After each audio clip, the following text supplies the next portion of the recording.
Good morning to you all, and welcome to Elevate Your Wellbeing Contagious Care Session 8 we're up to now.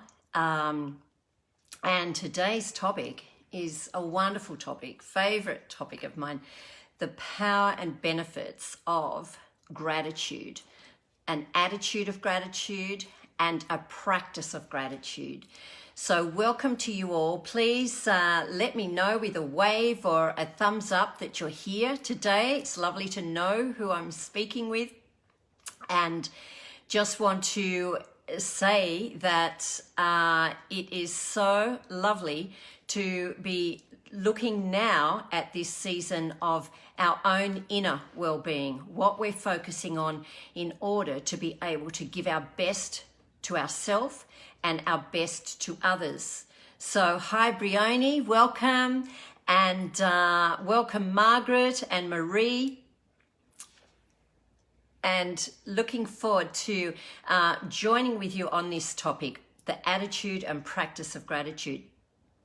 I can remember many years ago when our daughter Christine was only about 5, or actually 3 or 4. And I don't know, some of you would remember the beautiful woman, Joni Eareckson, and she sadly became a paraplegic from a diving accident when she was 16. But she grew through that experience, through her pain and suffering, and became such an advocate for people with disabilities, and a beautiful Christian woman who shared her love throughout the world, became an author, an artist with her mouth obviously, and did some amazing things. And she also became a beautiful singer, and our daughter, particularly Christine, used to listen to her songs as lullabies at night. And one of her songs was, "So have an attitude of gratitude and live your life today." Sorry, I'm not a singer myself. But I've just got that in my ears as I think about the topic of gratitude. Choosing to have an attitude of gratitude no matter what our circumstances are. And I have chosen today to have a painting as the backdrop that is painted by my mother-in-law, John's mum. And what I am really grateful for about her art is just watching her over the years develop so many different mediums with her artwork, and we have the pleasure of having so many of those paintings in our home now. And what was really lovely yesterday, we were looking after our twin grandchildren who have just turned 3, and Oliver said to me, he's such an observer, and he noticed Beryl, my mother-in-law's painting, one of them, this one. So that's why I put it up today, because he said we'd just been going cycling with them on their trikes across a few different beaches in Kiama. And we got home, and as soon as we walked in, he noticed Beryl's painting, this one, and he said, "Oh, there are the waves again, Nana. There are the waves. I like that painting." So it was just so precious that here's a little 3-year-old who notices things and can be grateful for them. And so we were going to Skype John's mum that day anyway, yesterday. We try and do that frequently because she's in aged care, and that's the only way we can see her at the moment. And it was so lovely to put Oliver on in that Skyping session and to tell his great-grandma what he appreciated, what he noticed with her painting. So here it is for you all to enjoy today. Welcome, Kristen. Welcome, Margaret, Kathy, hello. And fabulous painting, Marie is saying, such talent. Yes, she does have such talent. And so this is all about gratitude today. What are you personally grateful for? Please click in with the comments right now what you are grateful for. any personal thing whatsoever. I want you to be expansive and creative and name a couple of things that you are personally grateful for. Just click in the comments now. Anything at all. So think of 3 or 4 if you want, and just jot them down in the comments section. So how can we make gratitude a daily practice? That's the thing we're going to look at today.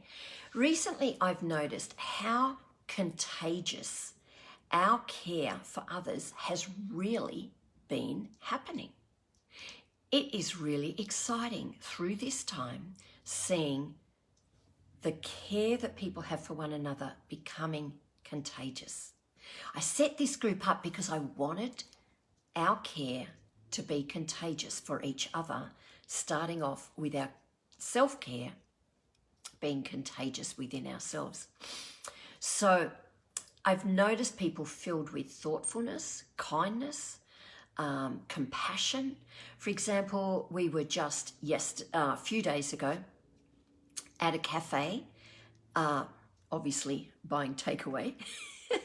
And I had wanted, we're with the twins and wanting to, I was ordering hot chips, but I wanted to buy something a bit more nutritious. So I just asked the lady if she would mind putting some lettuce and sliced tomato with it, because that's what they do for hamburgers, and they were selling hamburgers. And I thought, could I just have some sliced tomato and lettuce with the chips?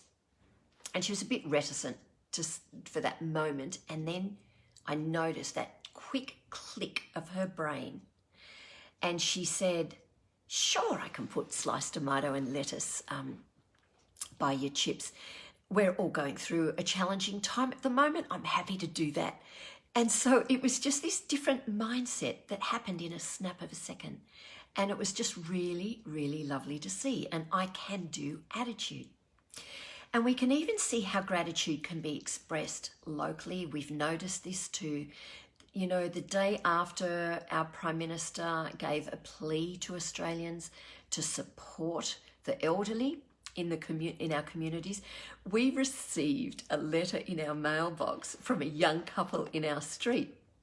And they'd put a note in every mailbox saying that in this time of uncertainty, they really wanted to help out in any way possible with an errands or shopping or whatever. And John and I looked at the note together and we mused with each other saying, oh, we must look like senior citizens. And then moments later, we realized we actually are senior citizens by definition now. And we had a good laugh. But the fact is, this lovely couple put this note in everyone's letterboxes.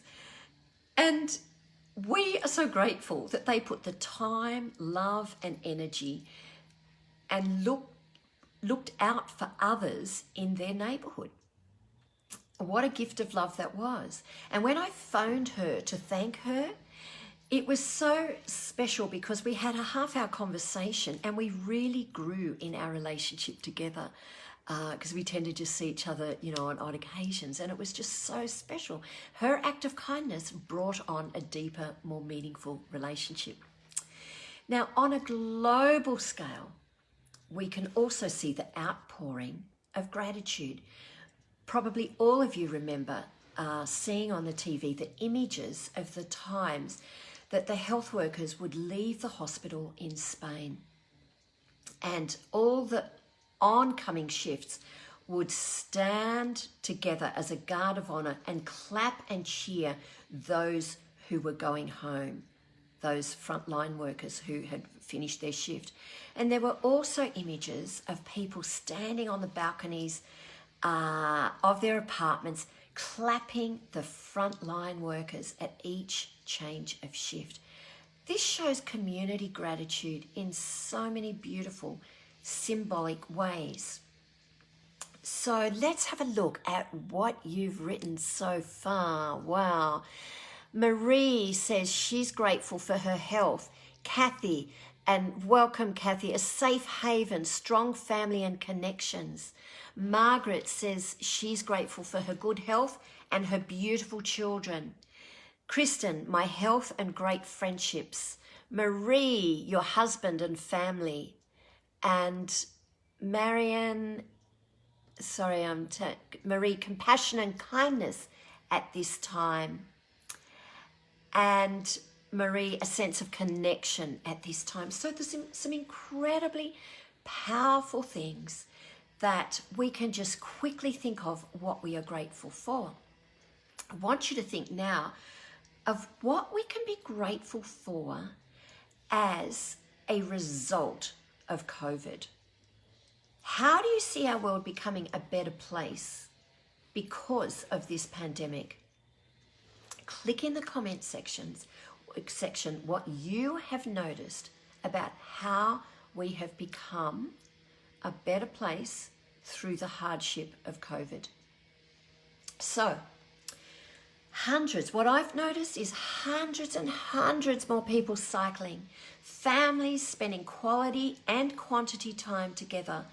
We're very fortunate that we live on a headland and it's a great cycling and walking path, and it's just so busy. It's kind of a quiet area normally, and it's just beautiful to see all these families out cycling. It's their form of exercise, their way of being out together in sunshine and fresh air, which is producing greater serotonin for their levels of happiness, the happy chemical in our brain, which is brought on by sunshine and fresh air and exercise.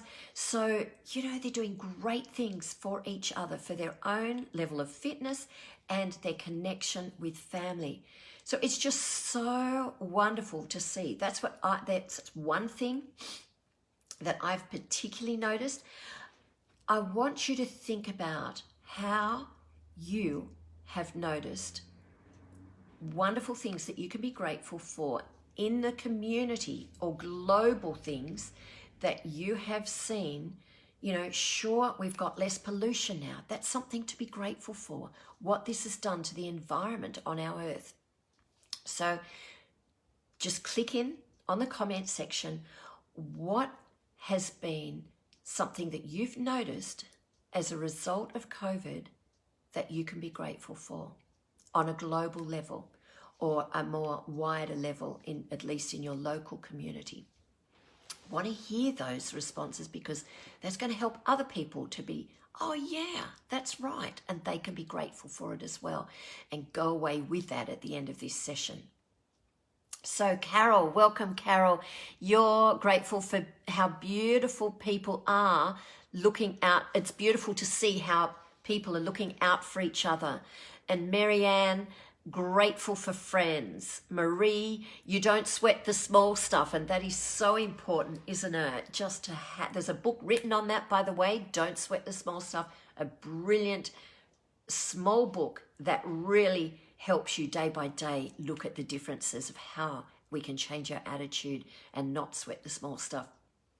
Marianne, you realize that we are all in this pandemic together, and awareness by isolation, the closeness with God. Yes, that's something that I have really valued as well daily, the love that God has for me and the presence of Him in my life. So what else are the things on a more local and global level that you have noticed positive things about our world because of this pandemic? We want to be able to see the goodness even amidst the pain and the suffering.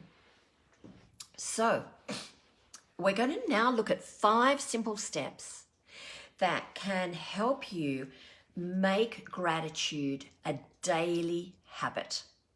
So number 1, think on what you are grateful for. You've been doing that already, but this is key. I'm going to give you 5 simple steps, and you might want to write these down.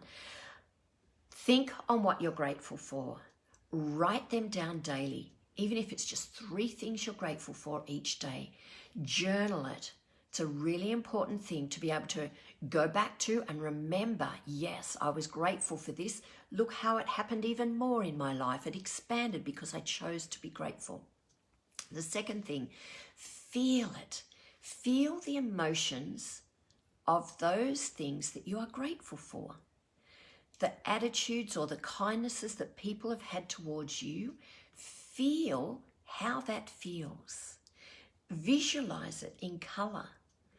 Just as you do the deep breathing that we did last session, and practice that as you wake up in the morning and as you go to bed at night, add to that deep breathing the visualization of those things you have been grateful for that day.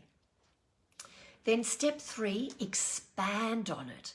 So anything good in our life, we want to expand on it. Show your gratitude by expressing kindness to others. Be grateful for what others have done for you. And share that with other people, just like I shared what our neighbours did for us with that letter in the mailbox. As you share it, it expands. As you tell somebody else about that lovely experience, it expands in your heart and you feel even more grateful still. So lock those moments in, stack them up, reliving through those beautiful moments. It's interesting. I meant to get this beautiful book to show you. Perhaps I'll show you at another time. But my graphic designer for different flyers that I send out, she's just fantastic at graphics. And her name is Rachel. And she, for my 60th birthday, just recently, did this beautiful book up of photographs of my dear friends that John had organised with her as a total surprise. And their expressions of affirmation and funny experiences they'd had with me. And she just did it all up in this magnificent, beautiful, creative book. And I go through those pages every so often, like, you know, at least when I first received it, I was going through the pages every day. But now it's about every week. And I just enjoy reminiscing over those beautiful friendships. That's expanding my gratitude. So that's the third thing. Expand your sense of gratitude by reminiscing on it. And then the fourth point is to practice our gratitude. It's no good just having an attitude of gratitude if we don't make a decision to take action and practice it. So it's a daily practice. It needs to be continual. How do we do that? Well, I'll give you an example. About 15 years ago, I just made a decision to take action on showing appreciation to every person I saw who was doing a job that I would just really, really find so difficult to do. Now, I find difficult to do IT stuff, so that's a given. Anybody who does IT work, I'm grateful for what they do. But these are jobs that I know would be really, really difficult. I'm talking about the street cleaners and the people who clean public toilets. That's something that I would find difficult doing day in, day out. So about 15 years ago, I decided to, every time I see someone who's cleaning a public toilet or the streets or doing those jobs that I just walk past and notice, wow, I wanted to thank them. And I've been doing that for about 15 years now, and I've got some really funny responses and really beautiful responses. Like one man in Pitt Street who was cleaning up the street.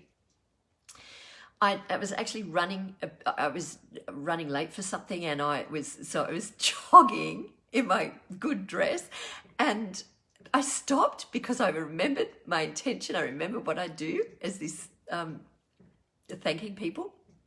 And so I stopped and I thanked him for cleaning the street and what a great job he's doing and how much I appreciated. He thought I was coming on to him because he said he had never in his whole life of street cleaning had anybody thanking him. I had another situation where when I thanked a lovely lady who was cleaning the toilets at Central Station, and when I thanked her, she just broke down in tears because, again, she had never been thanked either. So the reactions just propelled me even more to make a specific intention to always thank people for the jobs that I would find really difficult doing. So that's how we can do it, how we can make it a daily practice. Another way of making it a daily practice is putting it into your routine. And it's interesting, that Rachel, who I was telling you about before, who did the beautiful creative book for my 60th, I actually gave her family this box, I called a gratitude box. So when COVID first started, I thought I can give her and her family, because she was doing homeschooling, both parents working from home, you know, all the challenges that brings. And I gave her this gratitude box, just a simple box, shoe box that was done up with wrapping. And for them to think about writing just the things they were grateful for in their day. And so over dinner time, I've just picked a few out here. Over dinner time, they would put in their gratitudes, and then they can just pick up their daily gratitudes anytime that they want if they're feeling down, or and then having that routine of sharing it over dinner. So for example, one of the children, who's 8, he said, "I'm thankful I saw a friend online today." The father has said here, "I'm thankful I've got a job in these difficult times." And they've put the dates on them so they can go back to them. My friend Rachel says, "I'm thankful the kids did work easily today. They're homeschooling without too much fuss." And then beautiful daughter said, about to sneeze, sorry, "I'm thankful for my parents because they care for me and look after me." So how lovely to be able to just look over those things that they've put in a gratitude box. So just some simple ideas of how we can make it a daily habit. And we can also make it a daily habit as we go to sleep. There's research done on this, on how we can finish our day in the best way possible, to start our new day in the best way possible. And what they've found is that if the last thing you do before going to sleep, before you close your eyes, you visualize or speak out or reflect on 3 specific things you are grateful for. You know why that is so important? Because if you finish your day with gratitude, you are guaranteed to wake up happy. And then in the morning, with your deep breathing that we looked at last session, if you inhale for 4 and exhale for 6 to start with, and they're just going to a normal pace of quietly breathing and reflecting on that breath, then before getting out of bed, reflect on 3 things again that you are grateful for, and then to set an intention for your day. And we'll look at setting intentions at a later session. Probably, actually, I'll do it this Saturday so that you can have those 3 things, because they're sequenced: the breathing, the gratitude, and setting your intention for the day. So when we start feeling and expanding and practicing in an ongoing way with our gratitude, it will actually start changing your brain in the way you see things. Because you see, the brain doesn't know the difference between what is reality and what you are visualizing.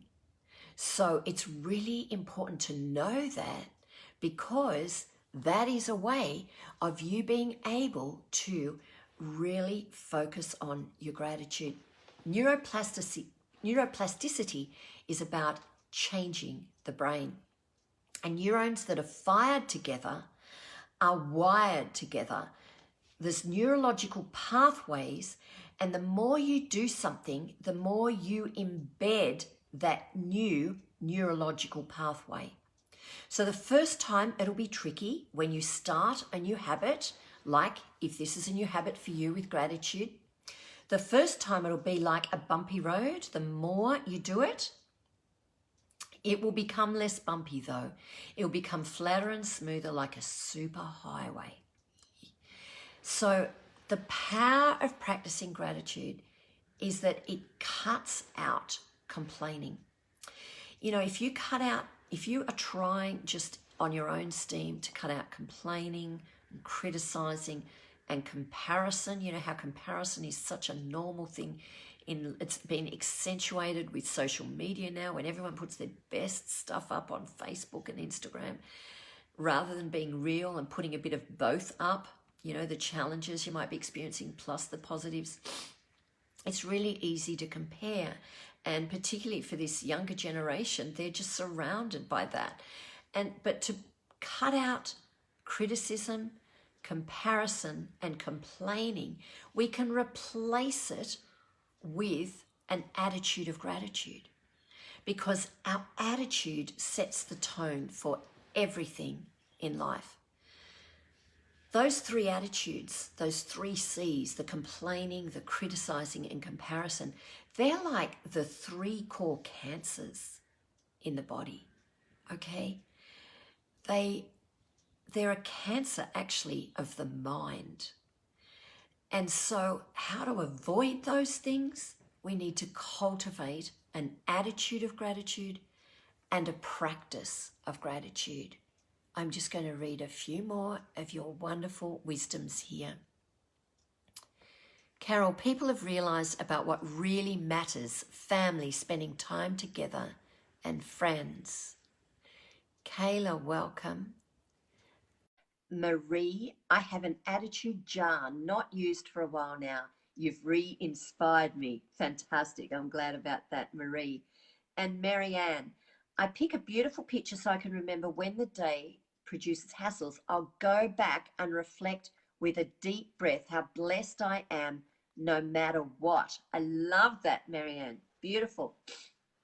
So, have you set up a gratitude practice? Click in the comments the other things you have done, what other things you have done to set up a daily gratitude practice, because we can all learn from each other here. So what I feel grateful for is your feedback in the group. It has been overwhelming, particularly on the group page.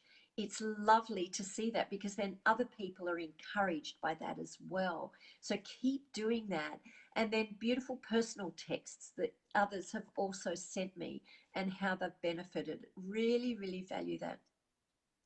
Another thing that I really have valued and chosen to expand upon it is, last week our son Matt, he sent a beautiful thank you letter to John and myself, just for the love that we've given him over the years and how grateful he is to be in our family. And that letter I have kept on the coffee table for the last week so I can read it every single day. And it's just in my heart. It's just so in my heart, because I've read it 7 times now. It's been a week. And that has expanded. It has really expanded my gratitude for him and his expression of love and gratitude for us. So when I look back on my life, I'm really grateful for some of the experiences also that have been painful, the events and circumstances that I've been in. But, you know, I look back on gratitude. Why? Because I've learned so much through those times. And that's when moving through our pain can be an opportunity for great possibilities. We can turn our pain into possibilities. The only reason why I was enabled to write a chapter on forgiveness in an international best-selling book, Elevate Your Wellbeing, was because I'd gone through an extremely painful time with someone who'd given me ongoing trauma. But in the end, I made a decision to forgive him. I set really clear boundaries so that his behavior wouldn't continue, but I forgave him. And I've had the opportunity, because of that, and researching the power of apology and what's necessary and the importance of forgiveness, I've had the opportunity of running well over 30 or 40 probably workshops on the power of apology and forgiveness, and seen life change occur, real transformation in so many people. And it's been such a privilege, purely because of a very painful experience in my life 11 years ago. So the healing went way further than even myself in all of this, because first there was the difficult time. Then I did research. I was curious as to, how this needs to be dealt with. And it was a lack of in the relationship education field. There was a gap in this area. So I started writing, and then those workshops evolved, and then the book evolved, and then a dear friend, as a result of reading my chapter on forgiveness, she felt convicted to go and forgive her mum after having a distanced relationship for 40 years. See, her mother left her when she was 10. But my friend is so grateful that she, as a result of reading that chapter on forgiveness, she traveled a fair distance to go and see her mum and heal the relationship. She reconciled with her mum, and she is so grateful, because her mum died 6 months later after they reconciled, after forgiveness was given. And those 6 months were so precious for my friend and her mum. So reflect on the way that some of your pain can turn into growth. It can turn into beautiful life lessons and even joy. So remember the 5 points to develop and practice the attitude of gratitude. 5 simple steps. Think on it, write it down, journal it. Number 2, feel it. Feel it with all the emotion that you have gratitude. Feel those events, those characteristics of your loved ones that you feel grateful for, and absorb it. Number 3, expand on it by sharing. You're expanding by sharing in the comments. You are expanding on your gratitude and other people's as well. It's a gift you are giving by writing in the comments. Number 4, practice, practice, practice. Make a decision to take action and practice daily. And number 5, well, it's the result of your practice, making it a daily habit. So beautiful comments here from others. Admittedly, I'm pretty sporadic in doing so, but at dinner time, our young kids and I will share something that we've been thankful to God for that day. Kayla, thank you so much for sharing. And Marie's saying amen.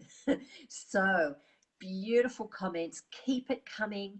Please, if you're watching the replays, put your comments in so others can learn and grow from this. And I certainly value hearing what you are gaining from this. So anything that resonates, put it in the comments, even on the replays. And until Saturday, 11 o'clock, when we look at how we can set our intentions for the day, be bold, be life-giving, and let your light shine.